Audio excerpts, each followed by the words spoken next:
നമ്മളെ വീട്ടില് നല്ലൊരു പച്ചമുളകും തക്കാളിയും വഴുതനങ്ങയും കറിവേപ്പിലൊക്കെ ഉള്ള ഒരു കുഞ്ഞി അടുക്കളത്തോട്ടം നല്ല ഭംഗിയാക്കിയിട്ട് ഉണ്ടാക്കിയിട്ടുണ്ടായിരുന്നു.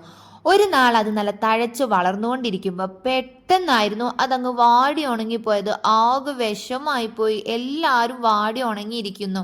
തക്കാളി ദേ ഇതുപോലെ ഉണ്ടായിരുന്നു, കരഞ്ഞു മോങ്ങിയോണ്ട് ഉണങ്ങിയിട്ട് ഒക്കെ നശിച്ചുപോയി. അതിൻ്റെ ഇടയിൽ കൂടെ അതേ പച്ചമുളക് ഇതുപോലെ മോങ്ങി കരിഞ്ഞോണ്ടിരിക്കുകയായിരുന്നു. എന്താ ചെയ്യാന്ന് ഇങ്ങനെ ആലോചിച്ചുകൊണ്ട് നിന്നപ്പോൾ എല്ലാരും വെറുതെ വിടാൻ നമ്മൾ വിചാരിച്ചിട്ടില്ല. പെട്ടെന്നൊരു ഐഡിയ നമ്മുടെ തലമണ്ടയിൽ കത്തി. ആ ഐഡിയ പ്രയോഗിച്ചപ്പോൾ എല്ലാവരും നല്ല അടിപൊളിയായിട്ട് വളർന്ന്. എന്താ നിങ്ങൾക്ക് കാണിച്ചിട്ട് നേരെ പുറത്തോട്ട് വാ.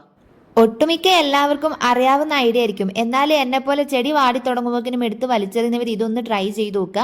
നമ്മൾ കഴിക്കുന്ന ഫുഡിന്റെ വേസ്റ്റ് എല്ലാം ഒരു ബക്കറ്റിൽ ഇട്ടിട്ട് ഒരാഴ്ചത്തേക്ക് അത് അവിടെ വെച്ച് പിന്നെ അത് കുഴച്ച് തിരുമിയിട്ട് അതും പിന്നെ ഇച്ചിരി ചാണകപ്പൊടി നല്ലോണം വെള്ളം നനച്ചു കൊടുത്തൊക്കെ ചെടി നല്ല പളപളാന്ന് തിളങ്ങി കയറി വരും. പോഷകാഹാരത്തിന്റെ കുറവേ ഇരുന്നേ. അപ്പൊ ട്രൈ ചെയ്തു നോക്കുക.